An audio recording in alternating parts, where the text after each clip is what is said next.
स्तर पर अगर हम बात करें जी। तो इसके स्तर पर कुछ व्यक्तियों के इस प्रकार के भी संदेश आते हैं कि 10वीं के बाद में क्या करें, 12वीं के बाद में क्या करें या कॉलेज के बाद में क्या करें।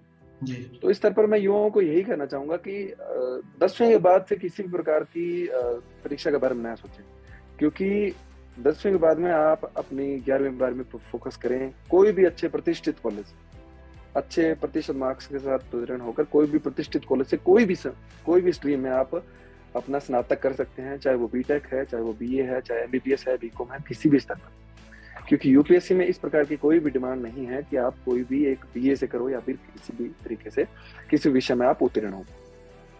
दूसरी बात यह है कि जहां तक यूपीएससी का सवाल है तो 70 से 80% इंजीनियर आते हैं, डॉक्टर्स भी काफी संख्या में उत्तीर्ण होते हैं। तो इस बात को लेकर कोई भी शंका या संशय मन में ना रखें कि केवल कला वर्ग में ही आप उत्तीर्ण होकर या फिर एक प्राइवेट स्तर पर आप स्नातक करके आप इस परीक्षा को पास कर सकते हैं। जिसमें आपको लगता है कि आपका स्वभाव इस संकाय की तरफ जा रहा है तो उसमें आप उत्तीर्ण हो, अच्छे से उसको उस विषय को पढ़ें, क्योंकि यूपीएससी में एक वैकल्पिक विषय भी होता है। तो अगर आप उसमें पढ़ेंगे तो उस वैकल्पिक विषय के स्तर पर भी आप उस विषय का चयन कर सकते हैं जिसमें एक आपने शिक्षा ग्रहण की है। तो और इसमें परीक्षा के स्तर पर अगर आप शुरू में प्रारंभ करना चाहते हैं तो कॉलेज के स्तर पर एक आप अपने कुछ मित्रों का समूह बना सकते हैं, जिसमें शुरुआत के 1-2 साल तो अगर नहीं बनाएंगे तो ज्यादा बेहतर होगा। आप कॉलेज में जो एक्स्ट्रा करिकुलर एक्टिविटीज हैं उसमें पार्टिसिपेट करें, अपने व्यक्तित्व को बहुआयामी बनाने का प्रयास करें। इसमें खेल में आप हिस्सा लें, किसी अन्य जो सांस्कृतिक गतिविधियां उसमें आप हिस्सा लें, ताकि आपकी जो व्यक्तित्व है वो बहुमुखी और बहुआयामी बने। क्योंकि यूपीएससी में जब साक्षात्कार होता है तो उसकी भी डिमांड वो यही देखते हैं कि व्यक्ति कितना बहुआयामी है और किन किन परिस्थितियों में किस प्रकार से वो रिएक्शन दे सकता है।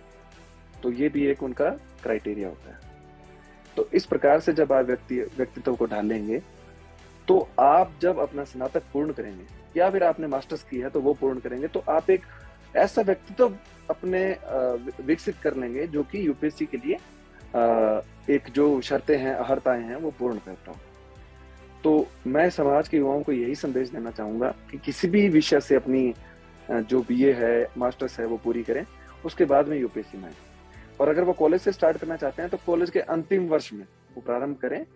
और जो एनसीईआरटी की किताबें हैं हर विषय की, चाहे वो राजनीति विज्ञान है, चाहे वो अर्थशास्त्र है, चाहे वो इतिहास है, चाहे वो भूगोल है, उन सभी की जो एनसीईआरटीज हैं उनको पढ़ना स्टार्ट करें और उनको उन पर कमांड हासिल करें कि आपको पता हो कि अगर इस पेज पे ये जानकारी है तो अगले पेज पे किसी के जो विगत वर्षों के प्रश्न पत्र हैं उनको आप दिमाग में रखें, उसके सिलेबस को दिमाग में रखें कि यूपीएससी किस प्रकार का इसका सिलेबस है और किस प्रकार के प्रश्न यूपीएससी पूछता है। तो फिर आप जब तैयारी करेंगे तो उन प्रश्न पत्रों के हिसाब से ही आप अपनी तैयारी के स्तर को नई धार दे पाएंगे। तो इस प्रकार से अगर आप तैयारी करेंगे, उनको बार बार रिवाइज करना है और जब वो पूर्ण हो जाए तो उसके बाद में कॉलेज से निकलकर आप एक फुल फ्लेज्ड स्तर पर आप तैयारी शुरू कर दें। तो इस तैयारी का मतलब परिणाम ये होगा कि आपका जो नींव की ईंट है वो पहले से मजबूत होगी, और जब नींव की ईंट मजबूत होगी तो आपका जो भवन है वो भी मजबूत होगा। तो इस तरह से आप तैयारी शुरू करें। प्रारंभिक परीक्षा के लिए जो एनसीईआरटी है उन पर फोकस करें। जो मुख्य परीक्षा है उसमें कुछ अन्य विषय भी आते हैं, जैसे विश्व का इतिहास है, उसकी भी एनसीईआरटी उपलब्ध है, तो उसको भी आप कुछ जब ग्रेजुएशन के स्तर पर कुछ बार पढ़ सकते हैं। बाकी विषय जैसे भारतीय समाज है या फिर आंतरिक सुरक्षा है या फिर अंतर्राष्ट्रीय संबंध है, तो उसके लिए आप स्पेशल जो भी नए साधन है, नवाचारी साधन है, जैसे आज का टाइम सूचना बहुत सारे लेक्चर व्याख्यान उपलब्ध हैं, तो उनकी आप मदद लीजिए, गूगल की मदद लीजिए, ऑनलाइन अखबार पढ़ लीजिए। तो ये सारी नवाचारी उपक्रम भी समाज को अपने जो एक कंफर्ट जोन होता है उससे ऊपर उठकर उनको उनके स्तर पर भी प्रयास करना होगा।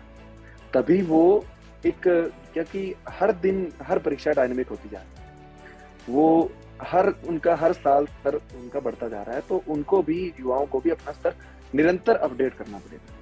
तो जब वो ऐसा करेंगे तो निश्चित रूप से उनकी सफलता तय है, क्योंकि कोई भी परीक्षा है, चाहे यूपीएससी ना माने कोई भी परीक्षा है, वो आज के समय उसमें प्रतिस्पर्धा का स्तर बहुत उच्च है।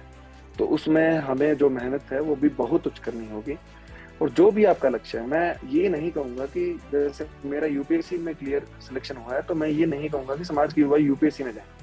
उनकी जो भी रुचि है, किसी को अगर चिकित्सक बनना है, डॉक्टर बनना है, तो वो डॉक्टर में जाए, किसी को शिक्षक बनना है तो शिक्षक के लिए तैयारी करे, किसी को चाहे इंजीनियर बनना है, किसी को आईटी कंपनी में